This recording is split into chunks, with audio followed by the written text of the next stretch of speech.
hang on, I haven't. Right, I'm just making sure I was recording, because if the other person starts recording before me, it shows us that it I screwed it up. Thing. That's fine.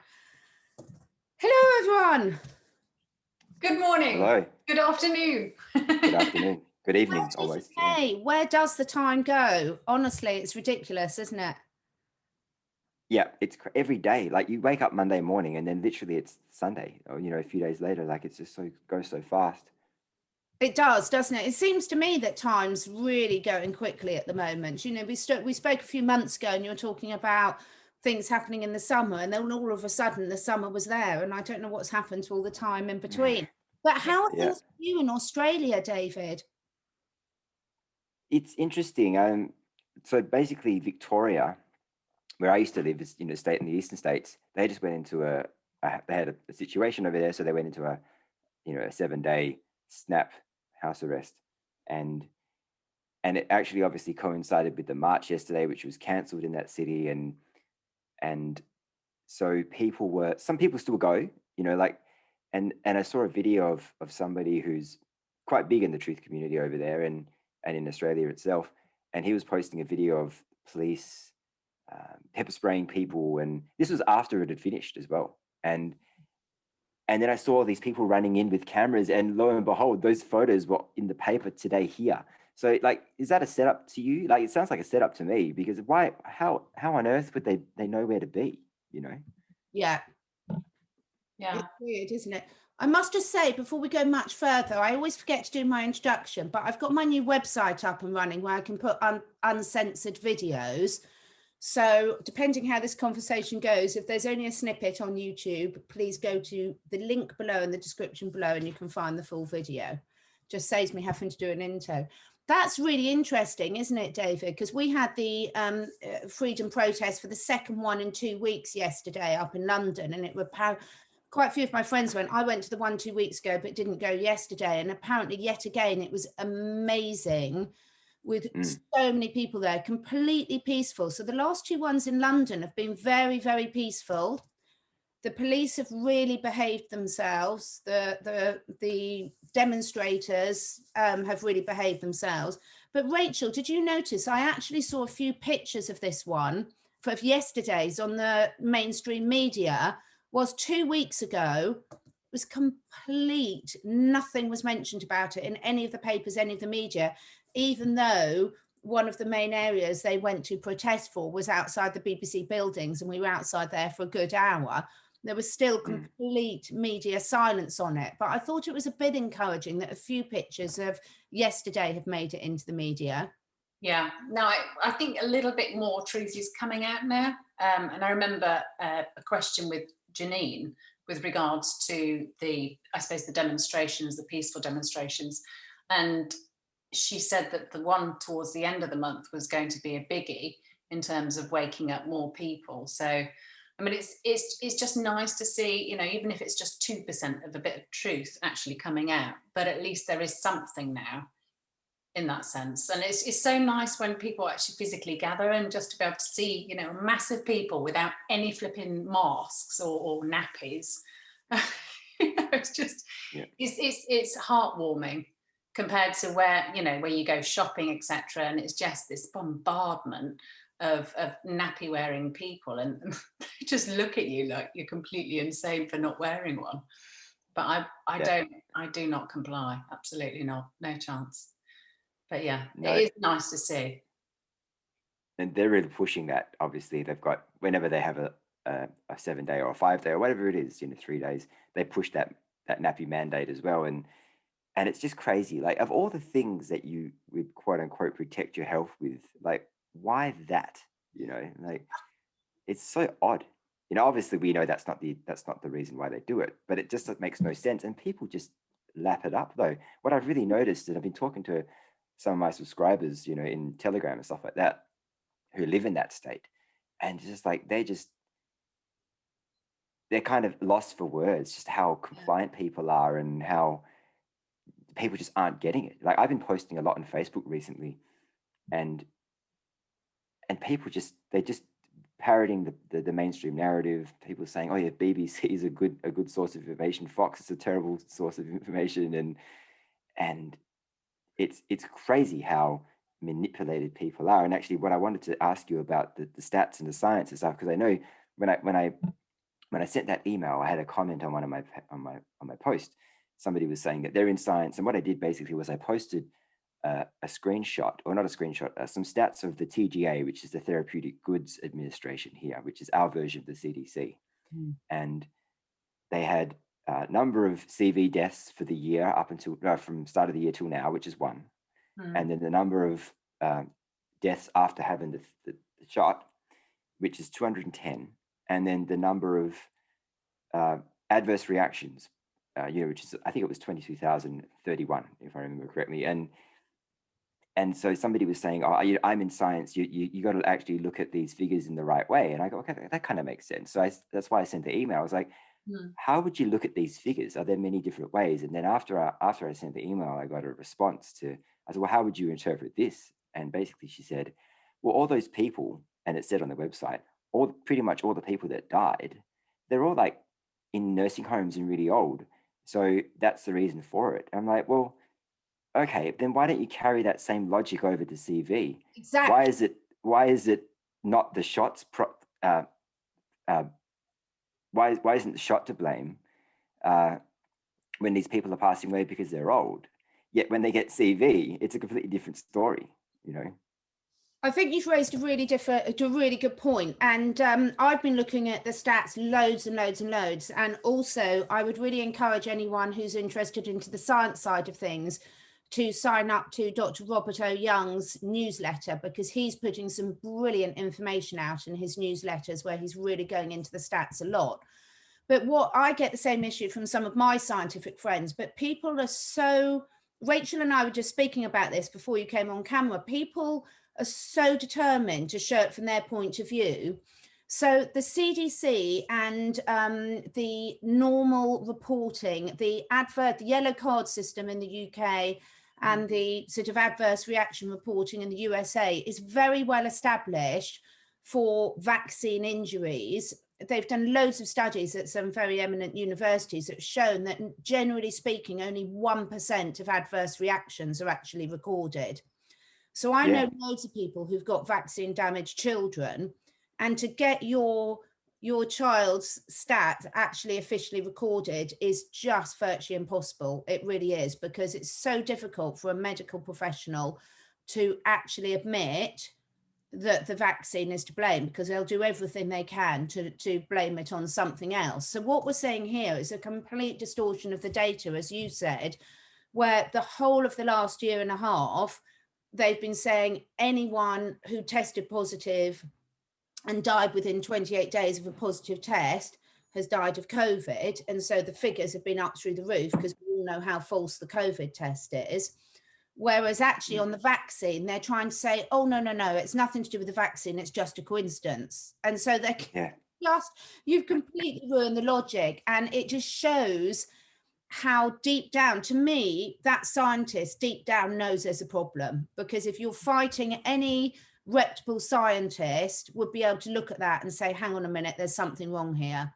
And if you're fighting so much for your limitation, to actually not admit that, oh my gosh, there could be a problem here, then deep down in that person's heart, my interpretation would be they know there's something wrong. Because science, when someone dies in an old people home, for example, well, one, they hadn't died of COVID in that time. And there's a brilliant email, I'll forward it on to you afterwards, where Dr. Robert O. Young sent out yesterday, and he's looked at all the stats from the World Health Organization of the way that the death rates have gone up after the vaccinated in all the highly vaccinated countries. And it was a lot of countries, like Brazil. I saw a video about this. I hadn't even looked at. And it's absolutely shocking. It's completely damning. But of course, none of that is being reported on the mainstream media. So I'm having these conversations with loved ones, as I know Rachel is, as I know you are. And the trouble is, they're not seeing the data. But there's something in their mentality. If someone said that to me, I might, you might sort of not want to, if your sister's telling it to you, you might sort of not want to agree with your sister on principle, but then you'd sneak away later on and have a look, wouldn't you? Because surely it would raise that doubt. And what could be more important to people? But if you've already had it, you wouldn't want to go and look at those stats, would you? It's a bit like a frog in the boiling water, isn't it? It's that simmer, drop, drop, drop for the last 20 years since aeroplanes went into a building in America.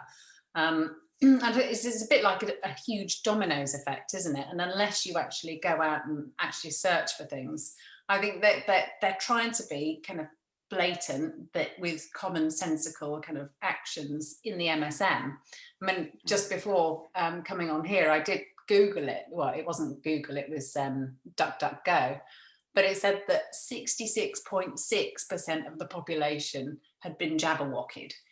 And, you know, in it's the just, UK or yeah. So 66, you know, it's the 666. You know, how more blatant do they have to be? And I remember sharing something on Facebook, which was there were 33 new cases found, and this was right at the beginning of it. And every single area of the UK was reporting 33 new cases, 33 new cases. And it's so blatantly obvious, but they seem to go ahead with it. You know, they seem to understand. But then, you know, so COVID, whether something was actually released or not, I'm not sure. And then the PCR, you know, then that's another fake. And then there's the PCR results, another fake. And then there's the, you know, the stats on people dying and hospitals being overrun, completely fake. And people being arrested for going in and actually videoing and showing people that these hospitals are completely empty. And then rolls out, you know, this huge, amazing, you know, cure, which is not a cure. And it's just, it's an experiment. Yeah. I don't get it. Like, I have a friend who I told him not to get it so many times last year. And I said, you know, they've indemnified the manufacturers. If something happens to you or your family, because he has a family, you can't do anything about it. Anyway, I get a message from him a couple of weeks ago, voice message. Got some exciting news. I just got it. I got the AZ, and the reason I got it so quick is because nobody wants it. So I got to skip the line. I was like, isn't that a damning admission that nobody wants it? Like, isn't that enough? I told you not to get it. I didn't say that to him, but then like a week later, he goes, hey, what's in it? I was like, don't you think you would have looked that up beforehand? And I said, I don't know exactly what's in it, but here's one thing I do know that's in it. And I said this, and it's a whole pile of numbers and letters, right? And basically what it comes down to is like an aborted baby fetus or something. Yeah. And then there are other things in it too. I said, but here's some other ingredients of some common ingredients of other ones, you know, like aluminium, formaldehyde, mercury, you know, pig's heart, and you know, all these crazy stuff. And the next question floored me. I'm like, you know, you'd think you'd be a little bit worried about it at that point, but his next question was, but it works, right? I was like, you are kidding me.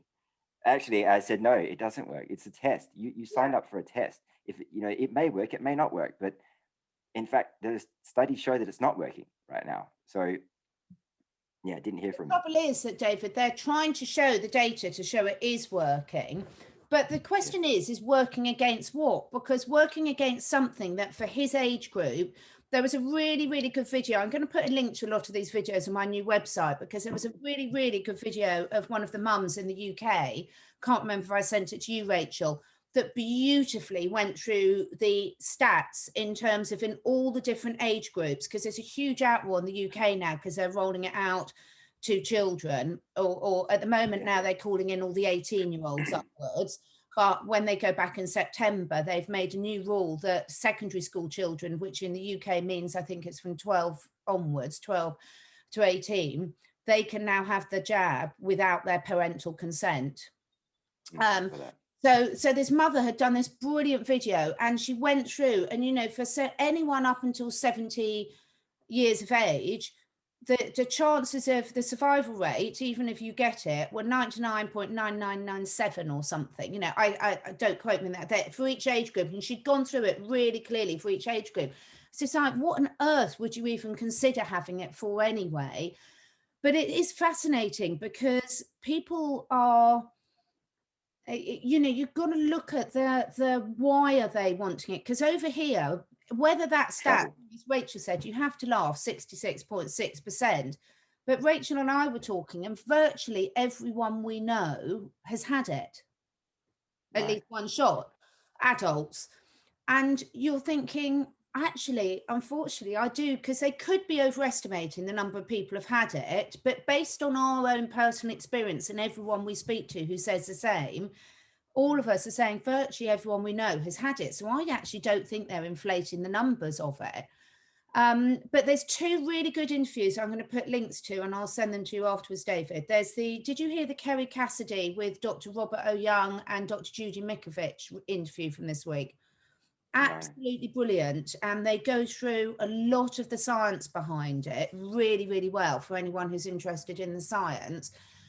But there was also another interview, I'm trying to think who it was from, it would come to me in a minute, where they're saying that actually, even though they've identified them, if the lawyers in the legal case can show that they knew what they were doing with the vaccine, then those indemnifications don't work, so they can be prosecuted. Okay. So a lot of the legal teams are starting to look now that, you know, it is a population cull, and if they can prove that, that will wipe out those. But I don't know, it's a really hard one, isn't it? Because once people have had it, what do you say to them? Because is it in their best interest to then tell them that they've made a terrible mistake? Possibly not, because then they'll go into even more of a fear state and might manifest a bad reaction from it. What do you reckon? Well, that's why I didn't say anything afterwards. You know, he asked me the ingredients. I gave him that. I didn't say anything after that. He hasn't had the second one yet because it's a few weeks away, and that's up to him. Like, you know, I tried my best. You know, like I told him so many times last year, you know, not to do it, and for different reasons. And you know, not for the fact that, like you say, it's a 99.7% survival rate, and that's if you take the figures that they've given you. Exactly. The real figures are far higher survival rate than that, because you know that most of those deaths aren't even CV deaths anyway. So, yeah, but then you have therapeutics to treat them and didn't use them. So that to me is the biggest herring. I don't know what you think, Rachel, but the fact that there's so much evidence that people have been using some of these known therapeutic pharmaceutical drugs that have been approved for over 50 years, like ivermectin, like hydroxychloroquine, and there's loads more that I don't know about. And the fact that they've been absolutely stopped from using them says it all, really. What else does someone need to know to show that it's an agenda? But they banned them both here in April last year. I know, it's horrendous. But they, like, a month after we went into the whole world did it, it was banned, you know, in April. So yeah, but then they've indoctrinated everybody, haven't they, from a very early onset, that the pharmaceutical is the way to go, and the natural cures essentially are you can't say that they cure or that they, you know, aid or assist in certain things. Yeah, it is the best way to go, and it's the best way to alkalize your body. But then, you know, maybe the figures are more correct in the 99.97, because a lot of people go to McDonald's. You know, I mean, just the queues around this area of the country in the UK for people queuing to get into McDonald's is disgusting from all hours of the day. It's incredible. It's diabolical.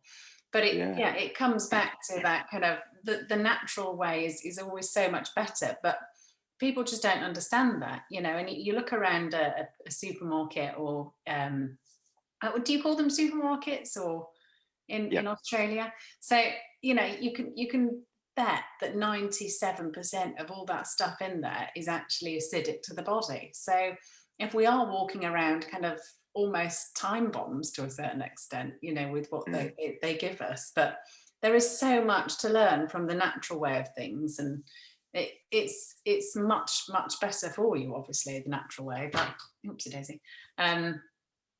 Yeah. I've got one bit of good news, guys, for you on this. I just slightly off target, but listen to this. My mum sent me this message late last night, and it was really wonderful because my mum's really into natural health. You know, she's so.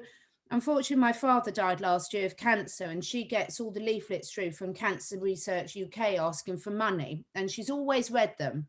And she said literally this. She said, "I've just received my latest letter asking me to donate to cancer research, but a real difference this year. This year, they've added a sentence saying in the leaflet, has your doctor explained to you what a difference the correct diet can make to your health?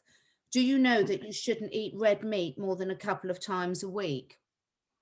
Now that it might sound really insignificant, but it's such a huge step forward, isn't it? Because up until literally when my father was going through his cancer, and my mother and I managed to get him along to a consultant doing a nutrition and cancer, and it was packed. You know, there were 200 people in this room before COVID, and the chief professor of oncology said there's absolutely no link between diet and cancer, and it makes no difference at all, and make sure you have loads of dairy, which we know is really bad for cancer. But the fact they've put that this year in their thing, I think I'm celebrating small wins, you know, because it is a step forward. I would say two sides of the coin, because there are reports now, whether this is true or not, that the Jabberwocky is, you know, what all these magnets and things that are sticking to people's arms, that it is actually stealing the body's iron. So that maybe they're asking people to have less iron now in their body, in their actual diet, and people are reporting lots of blood clots, which is the lack of. So when you cut yourself, your blood clots, and that is, you know, it's your body trying to heal itself. And what this is doing is it's essentially, I suppose, building an army inside your body to a certain extent. And whether this is true, I'm not quite sure, and I don't want to fearmonger, but people, you know, the blood clotting is potentially something linked to the iron in our blood. And so if they're now recommending a diet with less iron, you know, Rachel, you can get much more iron from loads of vegetables than you can from meat. Yes, broccoli, all sorts of different things. And tofu, I discovered is quite high, although I don't like tofu. But yeah, that's quite high in iron as well. But yeah, I do think, you know, that people should definitely be eating less meat. And it's for me, it's more down to kind of the soul of the animal, you know, and the atrocities that happen with the adrenaline inside the body before, you know, before. But at least it's a good bit. You know, it's the first time that sort of I've seen where there's been an acknowledgement on the conventional side of things. That it's important. David, one question I really wanted to ask you, again, Rachel and I were talking about this earlier, is we were saying there's this fine line, isn't there, about, for people, we all say to everyone, do your own research, do your own research. But equally, if you do your own research, you don't want to spend your whole life locked in front of your computer. You want to be getting people out, living a life, living a healthy life, being out in nature, you know, being with their loved ones, etc. So for me, there's a fine line between doing enough research to sort of understand the bigger picture, but also getting on and living your life and making sure you are living in the moment and enjoying the current times. What do you think about that? Because it's very hard. Everyone's been told, do your own research, do your own research. But we all know people that literally spend their whole life in front of a computer for the last year.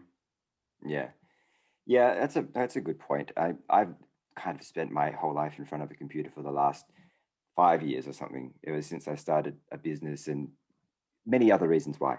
But no, I do agree with you in that respect. I'm actually thinking about it, you know, a few days ago. I'm really looking forward to kind of, as I'm sure everybody is, you know, to getting our lives back. You know what I mean? Because not only are we not able to do a lot of things like travel and stuff, and sometimes we're not even able to go out to the bar or whatever, you know, if we want to do that in some countries, in some cities. I think because it's such a never-ending whole, you can do as much research as you want. You can never do enough, almost, sometimes. But I do think that at the same time as all this stuff is going on, is yes, do some research, but also don't be so you know, don't be waiting for anything to happen, if that makes sense. Like, get on with your life. And if you have aspirations of starting a business or learning a new skill, or if you want to, you know, go and do that. You know, don't wait for, like, I've been wanting to, you know, do music on YouTube for a very long time, and I've only just started doing it recently. But and I think that's a good example of that, you know, because I could just wait and go, well, you know, I'm doing the, you know, the truth stuff, and I've got my own stuff to do it, you know, for work and stuff, for clients and stuff. But if I don't get the ball rolling in that area, it's never going to start, right? So I think it's very easy for people to get stuck into the, you know, into all the true stuff, because there's just literally so much there to look at. Yeah. And to sift through it all and figure out what's real and what's not takes time and a lot of discernment. But no, I think you make a good point. You know, we should all be living our life as much as we can, you know, in this time, because we, you know, tomorrow is never promised, right? You know, exactly. You never know what's going to happen. So have you I was just going to ask, have you noticed a difference in your community at all during all this since March last year? I wouldn't say so, only because it's hard to say, you know, because our community, like when I go to the supermarket, for instance, you know, a few months ago, we had our mask, you know, thing, and people were all wearing them. So I haven't noticed much of a change in that area. And I think that's one of the biggest ways you can notice a change, isn't it? Because it's like everything is on display. Your beliefs are on display. Add on. Yeah. We're losing you a bit, Dave. We just lost you then. Yeah, you did freeze a little bit. It should be okay now. But basically, I said that when you go to the shop and everyone's wearing a nappy,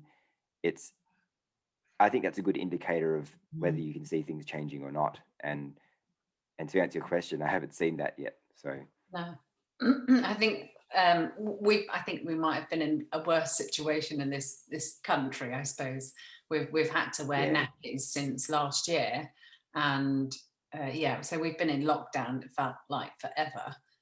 So you know, and a lot of places still aren't open, or they've gone bust, or you know, because they're just trying to shut down the middle class and you know, make poverty for worse and worse throughout the whole country. But I think in the UK, people have seen differences, you know, with neighbours being more aware of who and where they are, and trying to help out their neighbours, etc., which I thought was really lovely at the start, you know, because people were starting to talk more to each other. And you know, that the kind of the image of the wives kind of hanging over each other's fence with their aprons on, or whatever they were doing, and hanging up their washing and then having a good old chin wag, which is what we say in the UK. But I think there was a lot more of that, and has happened recently over this, since March last year, which I thought was really nice. But I think it also depends on the desperateness of you know, the way in which the community also works, and helping those elderly. Can I say on that, I've almost noticed the opposite. So, and it's really disappointed me. My husband and I were talking about this yesterday. So at the start of the lockdown, everyone got like a local community WhatsApp group, and we were very focused on helping the elderly people out, and people who were happy to still go shopping. Like we didn't care about going to the supermarket, but some of our neighbours were like, I'm not going into a supermarket, it's too risky. So people were getting each other shopping for them and things. And we were seeing a lot more of people, because where we live, it's very much commuter belt. So a lot of people live in the countryside and commute up to London or the big cities for work. And so you never saw them, because people left at 6 o'clock in the morning and got back at 7 o'clock at night. So for a while, everyone was working from home. And so you could see more of each other, and people made a lot more effort. But over the last 3 months, I've really noticed that what's happened is that contact has completely disappeared. And even though a lot of people are still working from home, they're now just spending all day in front of their computer, and they're not talking to each other again. So they've settled into what I would say the old habits in the new situation. And I found that really fascinating to see how quickly people have gone back to those old ways. So even though they're still, like a lot of my neighbours are still not going into their office, my husband has been throughout, but now they're just stuck in front of their desk morning, noon and night at home and not speaking to people again. It's showing me that we're not evolving through this. And you know how everyone said this is going to force everyone to change?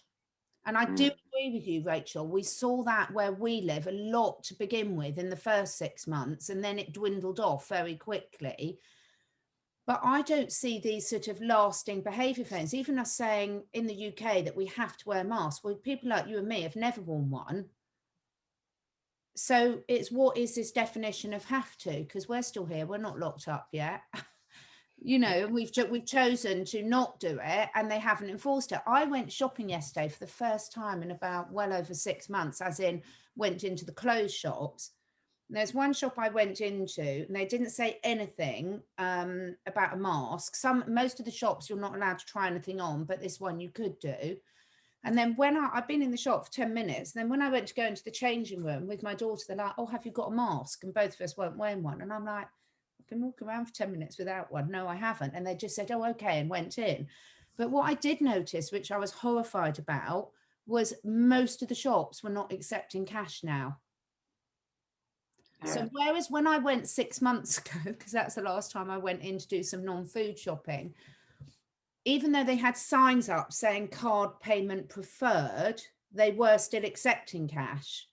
Was yesterday, virtually all the shops, not all, but I would say a good 90% of them would not accept cash. You physically couldn't pay cash. And I said to this lady at the till, I said, oh my God, it's disgusting, isn't it? And she actually said to me, she said, I know, it's really concerning. I'm really concerned about it. She said, but there's absolutely nothing we can do, because this was a chain of, you know, it wasn't her shop. She was just the manager of that particular branch. And she actually said to me, she said, yeah, it's awful, but there's nothing we can do. We have no facility now to accept cash at this shop. That's crazy. But it's the same thing here. In big supermarkets, they banned it, cash, for a while, but then there was a backlash, and they you know, backtracked on that ban. But you can, you know, it's crazy, isn't it? You can see people look. I've been saying the cash thing for a long time, and people go, no, that'll never happen, and it's happening. Yeah. And you just kind of wonder, like, they use CV as the excuse. Well, it could be on the cash, right? But come on, you know. Yeah. Apart from those awful pin pads where they've done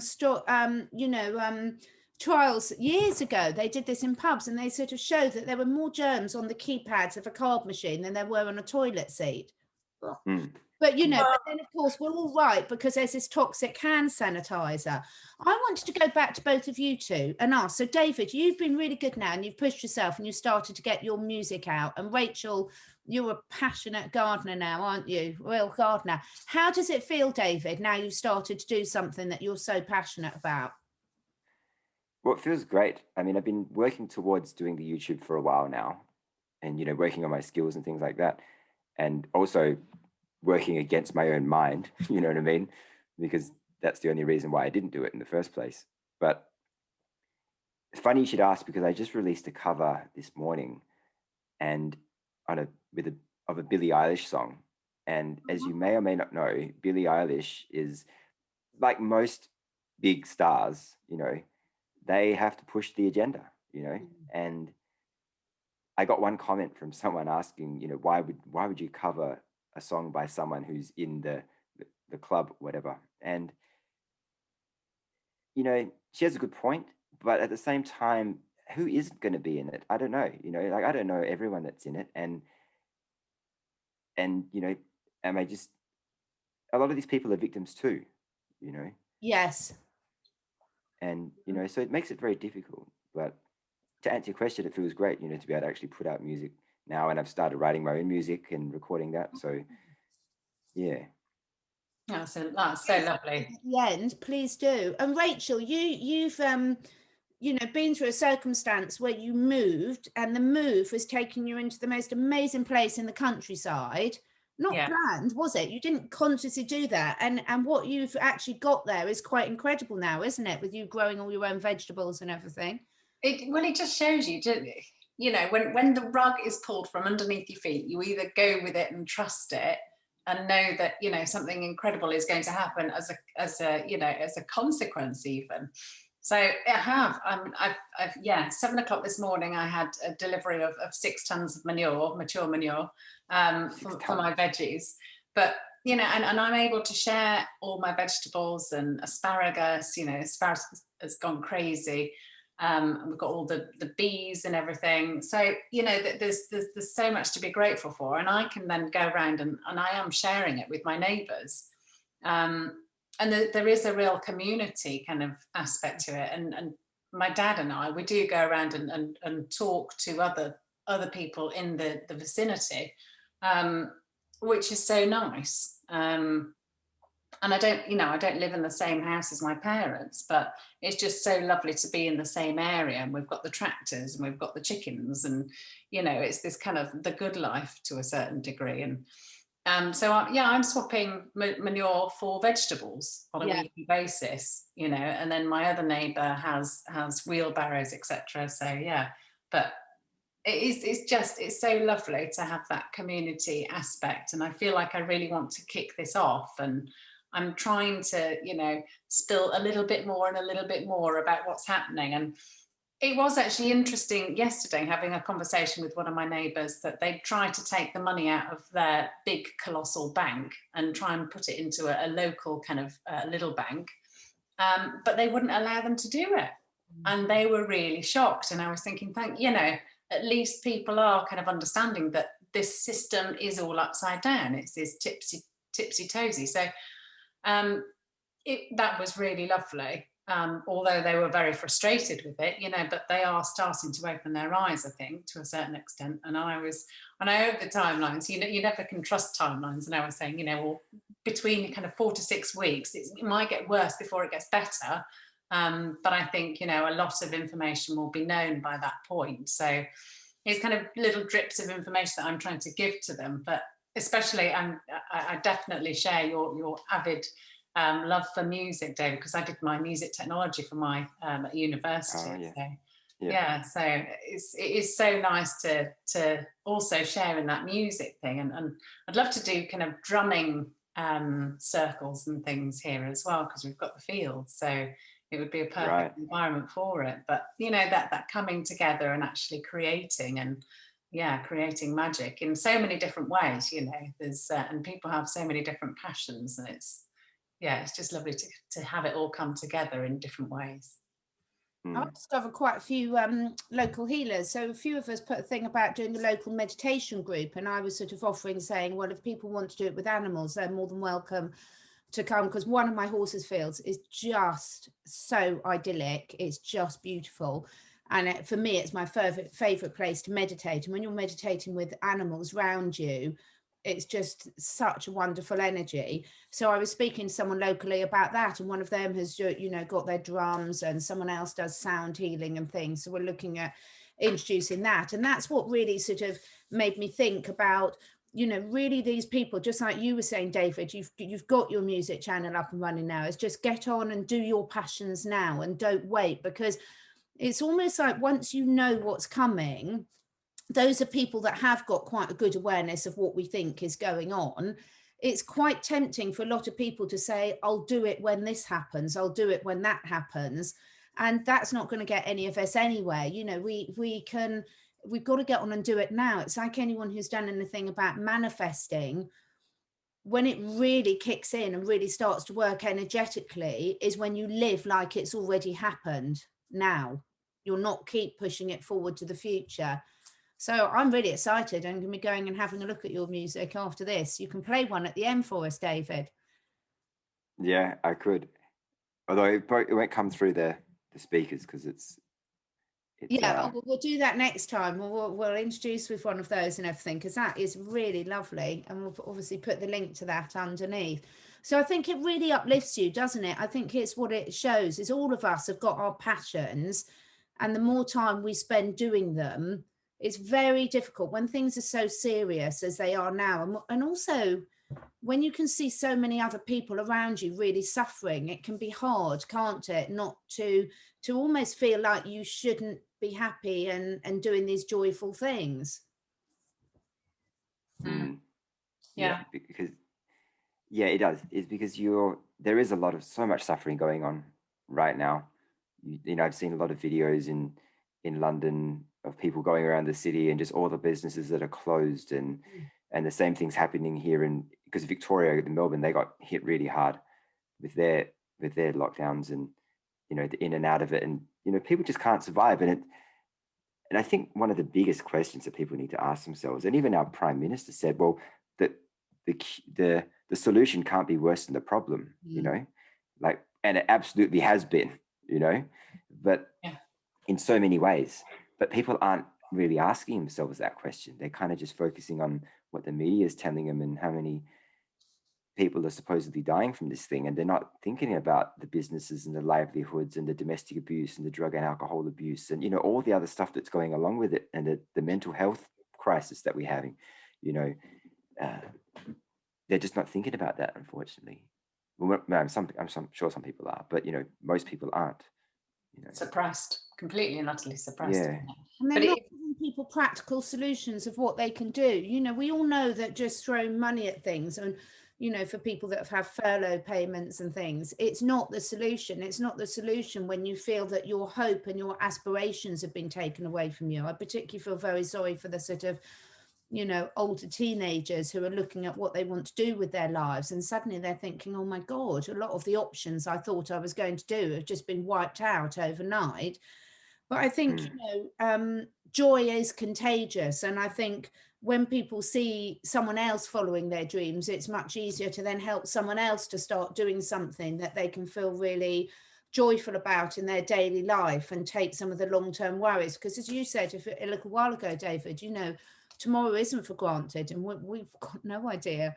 We don't know what those above us are going to put in place. But don't you think the disclosure is starting? I mean, we're seeing a lot on the news about now the investigations into was it created in the Wuhan lab. We're seeing a lot about Anthony Fauci. We've got the Bill Gates ridiculous divorce, but you know, it's still putting him into the news in a different light. We're starting to see Epstein, Jeffrey, his connections to Epstein as well. Yeah, and everything. So are you quite hopeful that this is a really good sign that we're starting to see this drip of disclosure? It's certainly looking that way. And I really do hope this is the start of the avalanche, because you know, sometimes things appear in the media and then they just get forgotten about, you know. So I'm really hoping that's not the case here. I really do hope that once the two big players, you know, the CEO of Microsoft and the little weasel in the US doctor, once those two are exposed, that's kind of at the beginning of the end. And I think we're already starting to see it. So once that happens, then the whole CV is exposed. And then once that happens, the shot's also, you know, in the limelight too, isn't it? So yes, let's just hope that June is that what Janine says it is, and it's going to be that month where we start to see the big, you know, it seems to be moving that direction. What do you guys think? Well, there's the I suppose in the media there was the Evergreen event that happened, wasn't there? But I know that from some sources and good friends that the I suppose packages or the what to call them, the containers are what used to be £5,000 worth of, I suppose you pay £5,000 per container. Now coming through the same route, they're now charging 50,000. So you know, it's going to make that part of the business, to have a shipping container come through the same route is going to cost, you know, a lot more. So from 5,000 to 50,000, it makes that part of the world then not as lucrative in terms of profit, etc., for companies in different areas. So we may see, you know, a surge in prices for whether it's furniture, food, accessories, all the rest of it. I think things will start changing in that sphere, from taking, you know, and it's that area of the world where there is, you know, more slave labor to a certain extent in some cases. I'm not sure, but yeah, it's going to change things, potentially for the better, potentially for the worst. I'm not sure, but I think, you know, things are changing in the world. And then, you know, the little bits of information, I think you're totally right with regards to the weasels, Dr. Weasel. Quite like that name for him, actually. It's quite fitting, isn't it? Weasels. Well, it's not very nice with weasels. Any kind of animal. Yeah, it's a big insult to weasels. I'll start a weasel counselling society for the real weasels. Do you think, though, that's going to really make people buy more local again? Because, you know, again, we you know, you're buying food from all over the world, and we all know what sort of preservatives have to be put in it to make it actually survive that journey.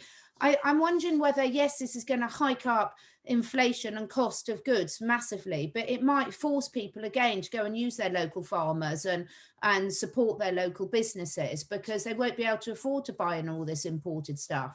Yeah. I don't know what route they take in Australia, David. Oh, me either. But the thing I would like to know, actually, the answer to, and this maybe could be a question for Janine next time you speak to her, is because there are so few companies controlling so much of the produce and products that we buy. You know, you've got, it's like 10 companies that could pretty much do most of the food in the world. You've got, you know, 6 companies that do the media. You've got, you know, not just that, but you've got companies like Unilever who have a hand in everything. You know, they do cosmetics and things like that. They also do food too. And I'm wondering, obviously all that money is going to a few small number, like a small number of people, right? That's how it's been set up. I wonder how what's going to happen, because those people, I would assume, if what we think is going to come down the line happens, I would assume those people are probably going to be in jail or executed at some point, right? I would like to know what's going to happen to the profits of those companies. You know, what could be cool, and this may not be. I was thinking about this, you know, because obviously there's so much money in the world. You know, everybody could have an amazing life if that money was imagine if all the profits from those companies were redistributed to the people. You know, because those companies, the people that own the trusts that the profits go to, I would imagine are going to be defunct. You know. Yeah. So imagine if the profits go to the people, then on one hand it'd be great because we wouldn't have to work. You know, but on the other hand, society would fall apart. You know, so I think that we still need to do the work. We still need to. There's going to be so much work to do, extra things that we didn't even think of to usher us into the new world and beyond. But imagine. You know what I mean? Like, imagine what we could achieve if we had that money and it wasn't just stuck in a trust that you know, the Pazer family trust, as far as I'm aware, was the biggest trust in the world. It had $34 quadrillion in it. You know, that's what I imagine most of the money's going. Yeah. Well, I've noted that. That's a really good question for our Wednesday chat with her. It's interesting, isn't it? Because we always think that technology is a good thing and advances are a good thing, but you know, I was discussing one of my other chats with someone else. The reality is the way most people in the Western world, in the developed world, I'm not talking about people that are still living in poverty in other areas of the world, but the lifestyle that we've been forced into to do ours, we call it a 9-to-5 job. I know very few people that just work 9 to 5. I mean, I think that is a fallacy in itself. It's normally a lot longer in hours like that. If you've got a family, both parents have to work just to make ends meet in most families, etc. And as a consequence, we're now the unhealthiest generations that we've ever had in human history. So my children's life expectancy is less than mine because of all the health issues they're having, because of the lifestyle, the food and everything else. And actually, you know, getting back out and doing physical work, as you found recently, Rachel, with, you know, with growing your own veg, building your own garden. And not everyone can have their own veg. But as Rachel's saying, well, someone's got manure and someone's got wheelbarrows and someone is a carpenter and can mend something and someone else is a plumber and can do that. So there's bartering and exchanging of goods. But getting back to this more practical, what we would call old-fashioned way of living, I mean, when I grew up, I'm old enough to remember that my the parents, you know, when I was a young child, we didn't have big supermarkets, and it was a full-time job for a mother to run the household and cook and feed and wash and everything, because you didn't have dishwashers, you didn't have big supermarkets, you had to go to the butcher and the greengrocers and the hardware store and everything. It was a full-time job, sort of running the house and garden and everything. But they were so fit. You know, you look around us now, there's an epidemic of obesity, there's an epidemic of depression, there's an epidemic of being addicted to pharmaceutical medications and everything. And it hasn't done us a lot of these advances. Some have, of course, there's been some amazing advances that have saved lots of life, but a lot of them haven't. And it's quite funny because I've always had the mickey taken out of me, as Rachel knows, because I've got all the animals and I'm always really busy with the animals and everything. But now it's almost coming back into fashion, that lifestyle. It's a bit like clothes. If you hold on to them long enough, it comes back. But it keeps you, we all know when you're doing something physical and using your body and being out in nature, or being, you know, doing something good for someone else, it's so rewarding, isn't it? Do you live in a city then, David? Yeah, it's a fairly small one, probably a little bit less than 2 million people. Yeah. And do you have like loads of parks there? Is it nice greenery space around you, or is it quite built up? Well, I'm in the suburbs, so yeah, there's definitely a lot of park spaces. I mean, there's literally one down the road that way, one down the road that way, a smaller one, and then a big oval, you know, right across the road. So yeah, there's quite a few parks around. Yeah. Yeah. It's well, how do you think community work would benefit where you are now? What do you think? How do you think you see that playing out? If we're not going to be using potentially these huge supermarkets, I just wondered if you'd. Yeah, it's a really good question, because actually somebody messaged me on Facebook recently, and she lives in my city, and she said, like, I never heard from her before. And she said, hey, I'm looking for people to do a humanitarian project. Are you interested? And I said, yeah, I'm definitely interested in, you know, hearing what you have going on. And then she said, I'm actually, in her response, I didn't even mention anything about it, but she said, I might have some with animals too, because I love animals and I wanted to work with animals. And she was like, and then she sent, basically what she sent me was a video for Mike, you know, Michael Tellinger, the One Small Town. Yeah. And so I haven't got back to her yet, but it's a good question, because I'm interested to know how that would work in a city, you know, like, would you set up a little community somewhere? And I'm really intrigued to know how it would work, because I'd imagine that if you were out in the country somewhere, it wouldn't be so much of a challenge, you know. Yes, you'd be like, okay, well, we've got all this space, we can just go set up over here, you know, depending on who owns it. And I'd really love to know how that would work. But I mean, I can get back to you on that one once I find out. I think it's a really good idea, and isn't it lovely that someone's approached you about that and everything? It's really fantastic, isn't it? So, well, I think gosh, I can't believe it, we're nearly at the hour already. There is a lot changing, isn't there? There's a lot of positive things happening. It's just not in the time scale or being as publicly put across as most people would like. I think let's keep sharing. When we see these little snippets of good news, let's keep sharing it for people, because motivationally wise, it is important for people to see these little snippets of things coming out, isn't it? Yeah, absolutely. And I think that the One Small Town, there's quite a few different kind of community project kind of foundations that have done it quite successfully already. But yeah, it's so nice that people are sharing those kind of initial stages of bringing people together in the same area. But yeah, I'm shocked at the time. It's flown past, hasn't it? But it's so nice to hear what's happening. I suppose when we dig down under, we call it, from from the UK, from the opposite side of the world. Yeah, really interesting. Yeah, well, actually, Gene Decode said that everything's inverted, so the US is actually down under, and I don't know where that means Australia is, but yeah, it's going to be interesting to see what happens with when the truth comes out, you know, really where everything is, and how I would say that there's probably a lot more land that we know about, you know, and things aren't in the really with the spot that we think they are.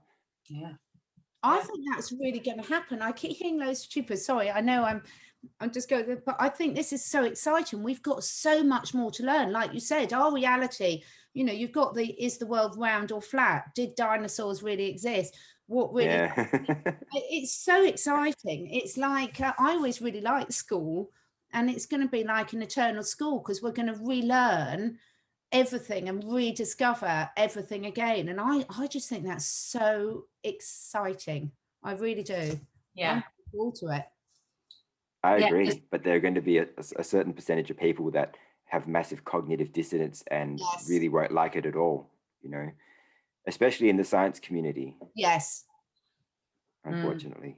It's a very arrogant community, unfortunately. And I don't mean that in a horrible way, but it's just the way it's been set up is in the science community. It's really difficult for people to say, I was wrong, when actually there is no right or wrong science in a lot of ways, because it's constantly evolving based on new and increased understanding. And that's where technology has helped us so much, because we can see and measure things that we just couldn't do 50 years ago.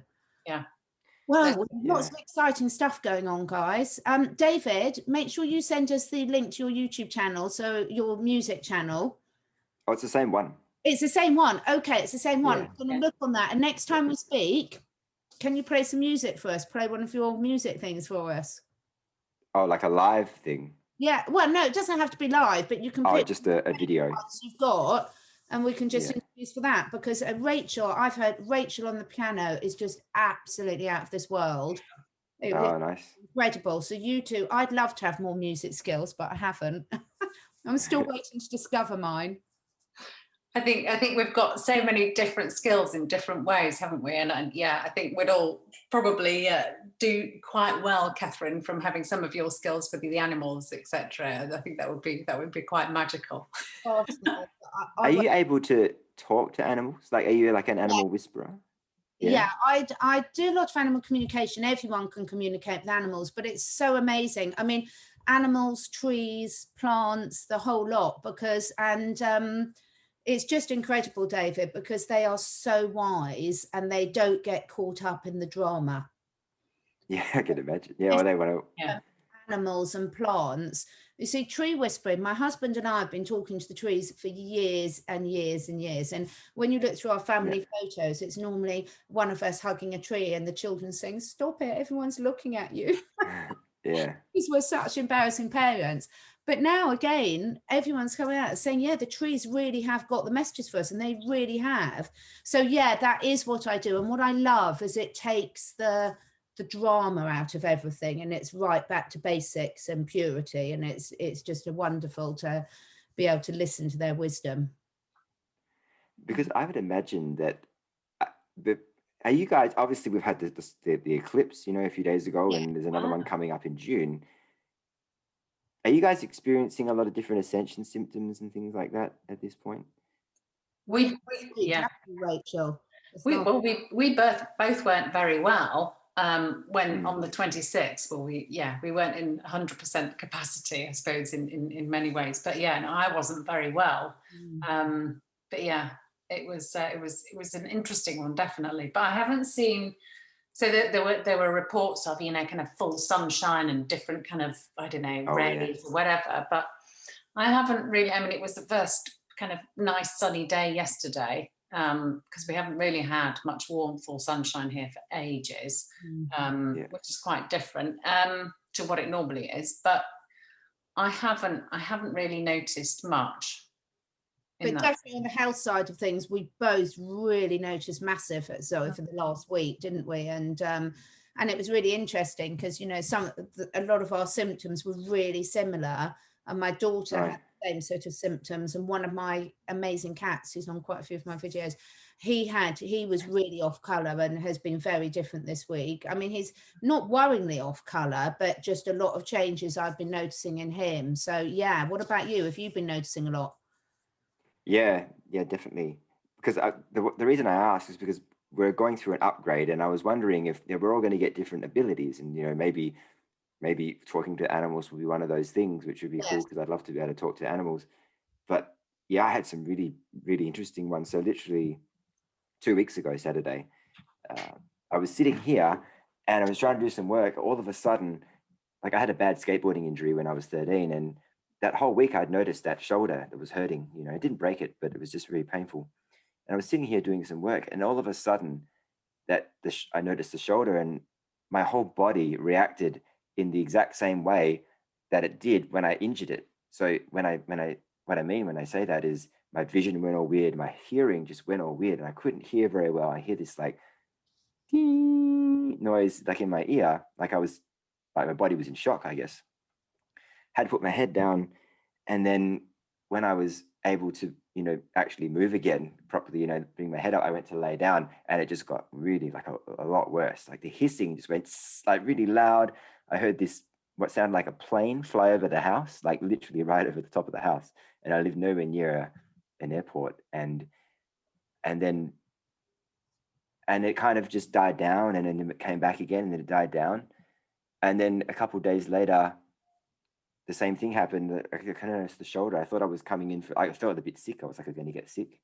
And I was sitting here, and I felt like I was levitating. I was just sitting at my desk, and I was like flying or something. It was really odd. Wow. And then a couple of days later, that was the night before the eclipse, I was lying in bed. My whole body was tingling, and I felt like what I can describe as my heart.